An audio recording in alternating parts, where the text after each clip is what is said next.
Hi children, welcome to grade 5 English and this is our session 3 in chapter 8 The Nightingale.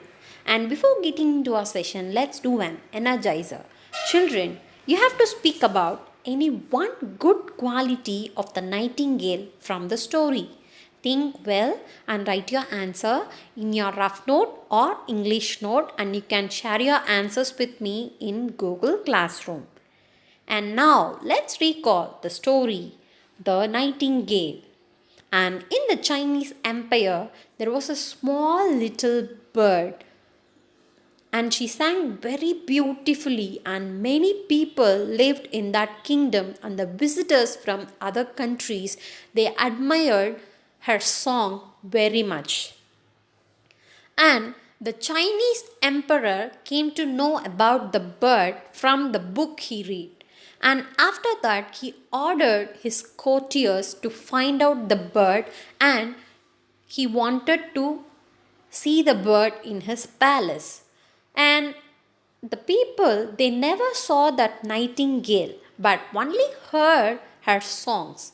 And after so much difficulties, they can able to find the bird in the forest with the help of the maiden who worked in the palace.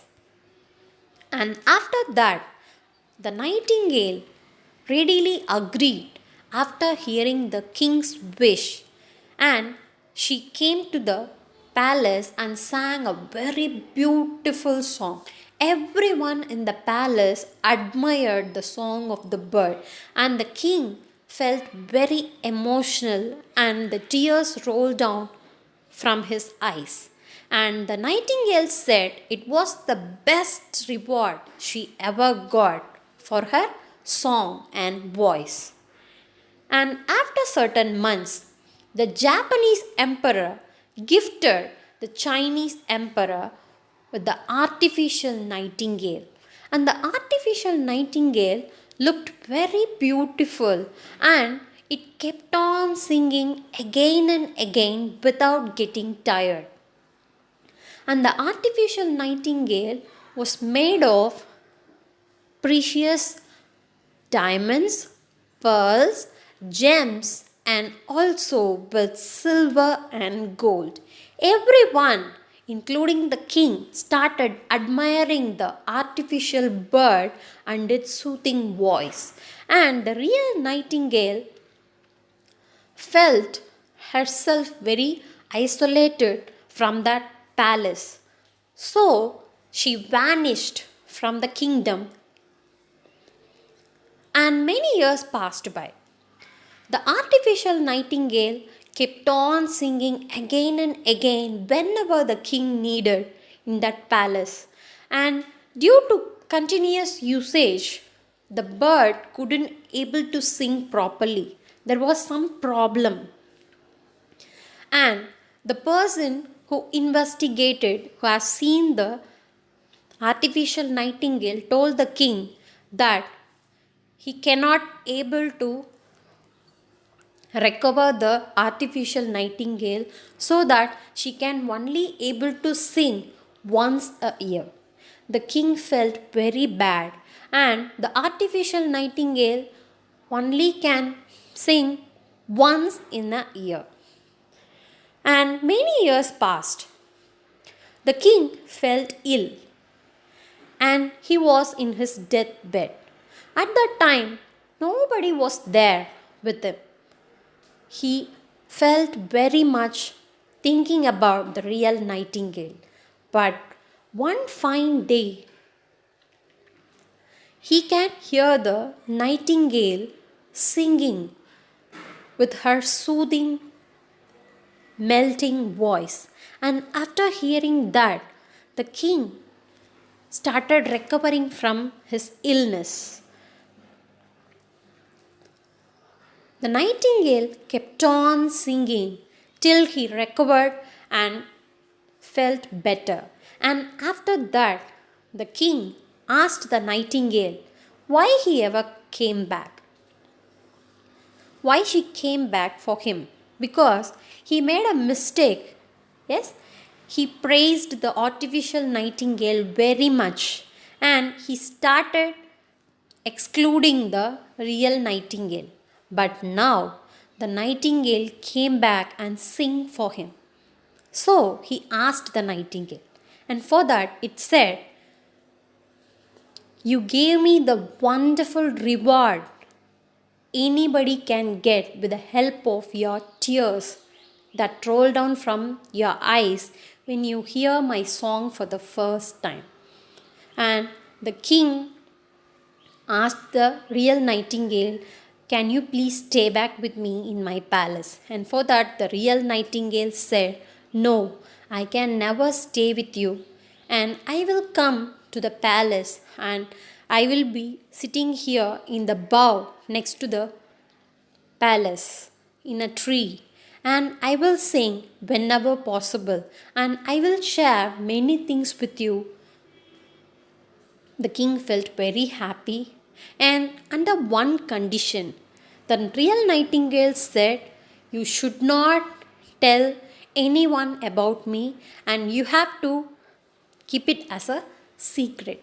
The king readily agreed, and after that, he got fully recovered from his illness and he started ruling the kingdom ever again very happily with the help of the nightingale. And children, from the story, what is the moral you learned? Always appreciate the people and the things that help us when we are in need. And also, things or people who have given us happiness should always be cherished and kept with us. And children, now in this session, we are going to learn the concept connection, adverbs of time and adverbs of place. And before getting into that, let us see about the adverbs. Adverbs are words or phrases that tell us more about an adjective, verb, or another adverb, and expressing manner, time, degree, or place. For example, she arrives early. Here, early is an adverb. It tells us more about the verb. He drives carefully. Here, carefully is an adverb. It tells more about the verb. Adverbs are divided into various types, and in this chapter we are going to see about adverbs of time and adverbs of place. And first we are going to see adverbs of time. Adverbs of time tell us the time of an action and answer the question when. For example, when did you buy this car? I bought this car a week ago. Here, week ago is adverb of time. And children, here they have given you so many examples and you can refer, right? And in this tabular column, they have given you Saturday, Sunday. I am going to shop on Monday. And today, I have been to shop today. Yesterday, I went yesterday. And next month, next week, next year, same as that, last week, last month, last year. All this will come under adverbs of time.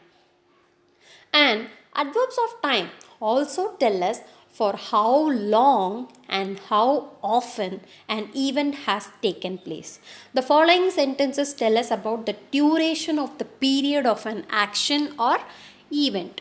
Adverbs of time are those which answers the question when, how long, how soon, or how often. Okay. If they tell of time present, we have to use now, today, nowadays, presently. And for the time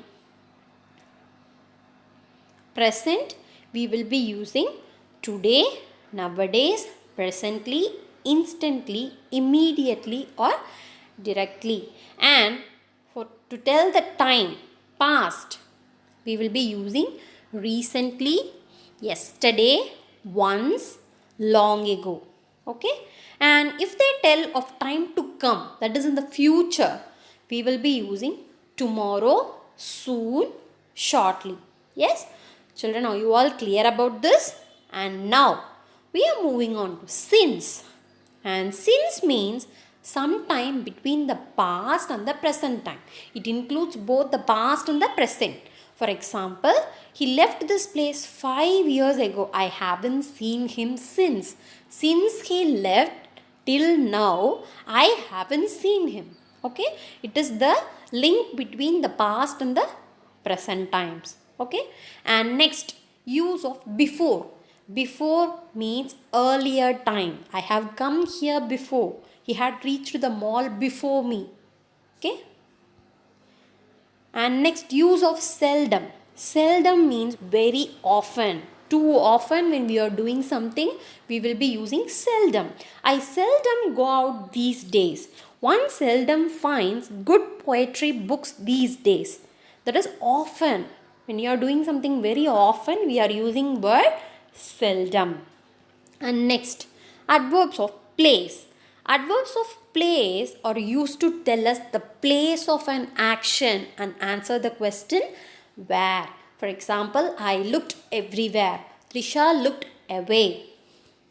And here also they have given you so many examples on adverbs of place. And here, let me give you the differentiation between adverbs of place and a preposition. Okay, because these two are often mistaken as prepositions. That is, some adverbs are often mistaken as prepositions. So we have to differentiate it to make it very clear about adverbs of place and prepositions, right? So that you can use it in different sentences. And adverbs of place, it indicates the movement towards a place or in a particular direction. It indicates a movement towards a place or in a particular direction. For example, he went inside. He walked back. Where he went inside. Where he walked back. And next, preposition includes movement towards an object, that is place, person or thing. For example, he went inside the house. He walked behind us. Okay, and these are preposition. And I hope children you are very clear about this, right? And today we have revised our story, that is the Nightingale, and we have learned our concept connection, adverbs and adverbs of time and adverbs of place. And I hope you are clear with this, right? And now let me tell you the home assignment for today's session. Children, read chapter number 8, the Nightingale concept connection, that is adverbs and types of adverbs, thoroughly in your concept book. And after that, you have to finish practice zone 2. First one, underline the adverbs of time in the given sentence. Second one, you have to fill in the blanks with somewhere or anywhere in the following sentences. And third one, you have to fill in the blanks with correct adverbs given in the help box. And fourth one, underline the adverbs of place in the following sentences. And after that, in your workbook, question number 12. When the emperor received the beautiful mechanical nightingale, that is the artificial one, he banished the real one from his court. And why did he do so? What does this tell us about human beings? Think well and write your answer, dear. Next, 13th question. The real nightingale came back in the end. Why did she do so? Why did she want to keep her presence a secret? What does this tell us about the nightingale? For these two questions, you have to think well and write your answer. And children, hand in your completed home assignment in grade 5 English Google Classroom without fail. Stay home and stay safe, children. Drink more water, eat healthy food, reduce your screen time. Don't use mobile phone and television often. Okay? Yeah. Thank you so much.